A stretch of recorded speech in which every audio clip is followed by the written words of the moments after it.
Salut à tous, mon bureau Linux, j'espère que vous allez bien. On se retrouve sur mon Lenovo Legion 5 pour tester donc la Solus à la version 4.6 qui a comme nom de code Convergence. Désolé, j'ai pas voulu donc tester Fedora avec les ISO bêta. J'ai voulu attendre le ISO stable pour éviter de faire plusieurs vidéos comme pour Ubuntu. Donc après celle-ci, vous devriez avoir d'ici ce week-end donc la démo de Fedora 41 sur cet ordinateur portable. Pour le moment, donc place à Solus. Donc la première version date de 2012. Donc c'est une distribution qui est, on va dire, indépendante. Elle n'est basée donc sur aucune autre distribution. Et concernant donc Solus, donc il faut savoir qu'à un moment, c'était pas trop la joie puisque les principaux développeurs étaient partis. Maintenant, ils sont revenus dans le projet. On peut dire que Solus a repris donc du poil de la bête. Donc à qui s'adresse cette distribution? Donc ils disent c'est pour tout le monde, que l'on soit à la maison ou au bureau, que l'on soit développeur, créateur de contenu ou gamer. Donc Solus pourrait donc convenir à toutes ces personnes. Donc personnellement j'ai récupéré donc l'ISO avec Budgie. Donc c'est le bureau maison puisque c'est Solus qui est derrière cet environnement de bureau. Mais d'autres environnements de bureau sont disponibles tels que GNOME, Plasma, ISSE, attention, on est en version bêta. Il n'y a plus non plus d'environnement de bureau Mate. Si vous êtes sur Mate, c'est conseillé d'aller vers XFCE. Donc la plupart des images ISO font moins de 3 Go. Donc après l'installation sur ma machine a été simple avec cette Solus. Et après j'ai installé donc tous les logiciels que j'ai l'habitude d'utiliser, que ce soit GIMP, Audacity, etc. Cadenage, Shotcut. Le seul logiciel que j'ai installé via Flatpak, c'est le logiciel qui s'appelle GPU Screen Recorder, puisque celui-ci n'est pas dans les dépôts de Solus, mais j'ai vu déjà qu'il y a quelqu'un qui a demandé à ce que celui-ci, on va dire, soit intégré dans Solus. Donc concernant donc le site internet, vous avez tout ce qu'il faut pour vous débrouiller sur cette Solus, notamment avec l'installation des drivers Nvidia. Donc ça on va le voir de suite. J'ai recherché au niveau de tout ce qui était, on va dire, Nvidia Prime. J'ai installé aussi CUDA sur cette Solus. Comme d'habitude, tous les liens seront dans le descriptif de la vidéo. J'ai testé aussi du DaVinci Resolve sur cette Solus. Et après, c'est tout ce qui concerne donc la documentation de Solus. Et ici, on a donc les paquets. Donc comme je vous disais, concernant GPU Screen Recorder, quelqu'un a demandé un package request afin que Solus soit dans cette... GPU Screen soit intégré dans les dépôts de Solus. Et ici, donc on a donc tout ce qui concerne les rapports de bugs, puisqu'on va le voir après, concernant ces Solus, j'ai un bug qui est assez gênant pour mon utilisation. Donc, pour Solus, on va déjà voir le gestionnaire de paquets. Donc on peut donc ajouter des applications, mais aussi faire des mises à jour sur cette Solus, donc soit avec l'interface graphique, soit avec la commande AOPKG en ligne de commande pour faire des updates sur cette Solus. Vous avez aussi des logiciels tiers, si vous voulez installer par exemple Google Chrome, ça va se passer ici. Donc si on veut rechercher un logiciel, par exemple VLC, il va rechercher VLC, et VLC est bien installé sur cette Solus. Alors concernant la ligne de commande, donc on a du EOPKG. Donc bien sûr, je vous mettrai un petit help pour voir les différentes commandes que l'on peut faire avec EOPKG. Donc je vous fais un sudo EOPKG upgrade. Il me demande le mot de passe et il va me dire que le système est à jour. On va faire un petit fast fetch pendant qu'on est dans le terminal. Donc on a maintenant un kernel 6.11. Quand j'ai installé Solus, ça fait maintenant plus d'une semaine, on avait donc un kernel 6.10. Maintenant on est passé sur un kernel 6.11 puisque mercredi dernier il y a une grosse mise à jour sur Solus. Et concernant les Flatpak, les Flatpak ça correspond donc à GPU Screen Recorder. Et je peux vous faire aussi donc un Nvidia, donc Nvidia SCMI. Donc on a donc le driver 560.35.03 et un NVTop, puisque j'ai une machine, on va dire, qui est hybride. Donc les deux cartes graphiques sont présentes ici, donc la AMD Radeon et la RTX 3060 mobile. Donc une fois qu'on a installé Solus, qu'on a fait donc les mises à jour soit en ligne de commande ou avec l'outil graphique, il y a un autre outil qui est nécessaire si vous avez une carte graphique Nvidia. Donc il faut aller dans les outils système, et là on va dans Hardware Drivers, et là on aura le programme qui s'appelle Dofiki, et avec celui-ci on va donc installer les drivers propriétaires, et vous avez aussi la possibilité d'installer les drivers 32 bits, puisque certains jeux demandent ce driver. Donc ici, c'est déjà fait. Et une fois que le driver propriétaire est installé, le système va vous demander de rebooter votre machine. Maintenant, on va voir le clic droit sur le bureau. Donc on a deux paramètres. Le premier paramètre de bureau budgie pour changer le style. Le bureau, la police. Raven ici, ce sera cette fenêtre qui s'ouvre sur le côté. Et différentes fenêtres dans la gestion, on va dire, du bureau budgie. Et l'autre, ça concerne les paramètres du système. Donc on est bien sur budgie 4.6 avec comme nom de code convergence, système de fenêtrage X11. Le kernel, on est sur un kernel 6.11.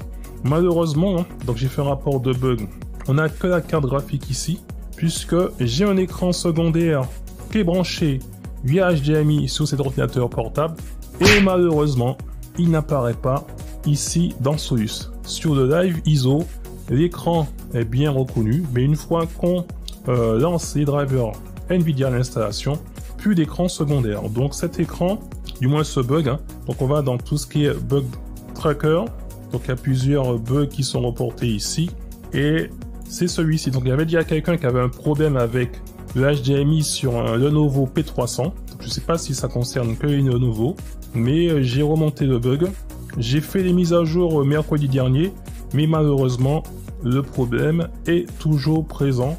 J'ai simplement mis cet après-midi que dans About, j'ai vu qu'il y avait seulement la carte AMD Radeon qui était, on va dire, reconnue. Et là, donc, 3C77 a rajouté donc le label Hybrid Graphics. Donc, je verrai ça après par la suite. Donc, on va continuer. Donc, je vous ai fait donc différentes démos. Je vous ai montré le bug que j'ai sur la sortie HDMI. Concernant le bureau budgie, les icônes qui sont sur le bureau, parce qu'on peut se remettre des icônes sur le bureau, soit les enlever. Lorsqu'elles sont présentes, on ne peut pas les déplacer. Ça va directement ouvrir, donc, par exemple, les images qui sont sur le bureau. Donc ça, c'est un peu déconcertant. Donc si vous avez des dossiers, malheureusement, vous ne pouvez pas les déplacer comme vous le voulez sur le bureau budgie. Donc je ne sais pas si c'est un bug ou si c'est un fonctionnement, on va dire, normal du bureau budgie. Donc je vous ai montré que j'avais fait donc l'installation du driver donc Nvidia.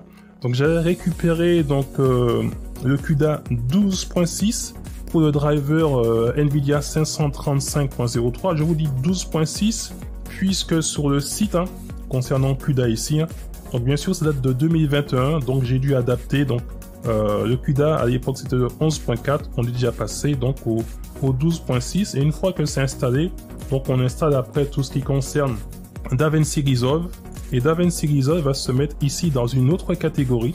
Donc si je lance DaVinci Resolve, bien sûr j'ai déjà résolu tout ce qui était les problèmes de Limpango, etc.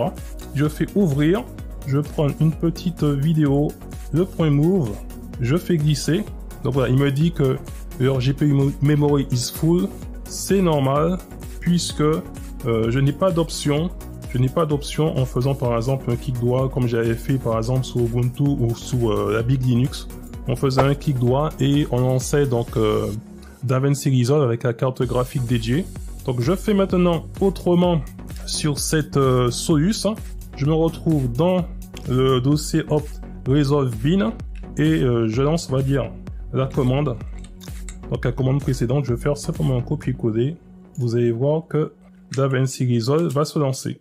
Donc j'attends que celui-ci se lance. Donc la dernière version de DaVinci Resolve, il me semble que c'est la version 19.0.3, quelque chose de ce genre. Et je vais donc relancer donc la même vidéo dans DaVinci Resolve. Donc je fais modifier la fréquence d'image du projet. J'ai pas, on va dire, de bug.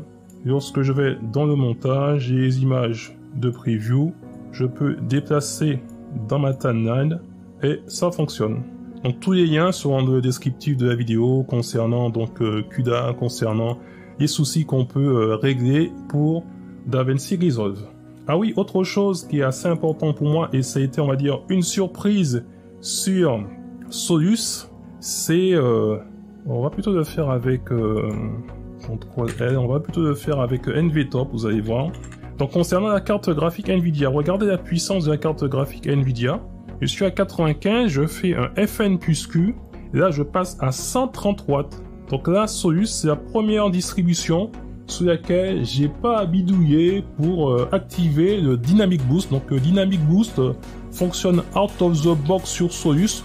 Donc on peut déjà les applaudir, c'est pas mal, mais malheureusement, le problème avec le bug de Nvidia, ça me dérange énormément. Mais en tout cas, le Dynamic Boost fonctionne out of the box sur Solus, j'ai rien eu à faire.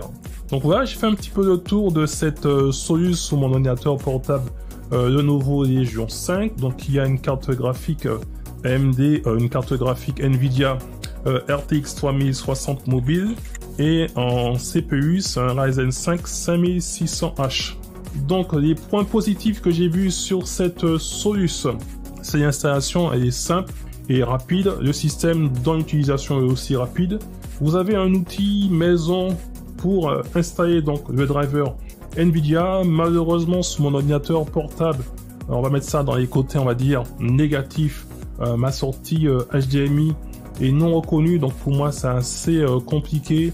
Si je veux par exemple utiliser Audacity, ou par exemple je fais du montage vidéo en lançant Kdenlive ou Shotcut, là ça va être un petit peu, on va dire, compliqué. Donc que ce soit Kdenlive ou Shotcut.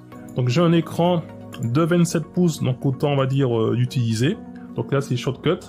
Les icônes sur le bureau qu'on peut pas déplacer, donc je sais pas si c'est lié directement à Budgie ou si c'est, on va dire, un bug.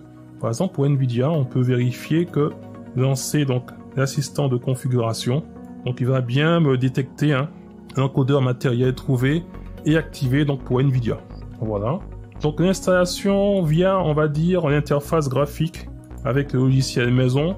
Donc ici avec l'outil maison pour installer des applications, j'aurais préféré qu'on puisse installer des applications en tir groupé. Par exemple, j'ai besoin de VLC, j'ai besoin de GIMP, de MPV, je coche et je fais appliquer. Puisque là, dans l'état actuel de Solus, il faut donc installer un programme, attendre qu'il est terminé et après rechercher pour un autre programme. Il y a toujours aussi la possibilité de le faire directement en ligne de commande, ça peut être plus rapide. Donc voilà, j'en ai terminé de cette Solus 4.6 pour le moment, puisqu'il faut quand même que je termine le rapport de bug que j'ai fait avec une autre personne, donc concernant le driver Nvidia et la sortie HDMI. Donc dès que j'aurai donc une info concernant ce bug qui est résolu, je ferai une petite vidéo rapide. Pour le moment, après, ce sera place à Fedora 41 pour voir comment elle se débrouille sur cet ordinateur portable. Je vous dis à très bientôt pour une prochaine vidéo. Et en attendant, gardez la forme et la santé. Bye bye.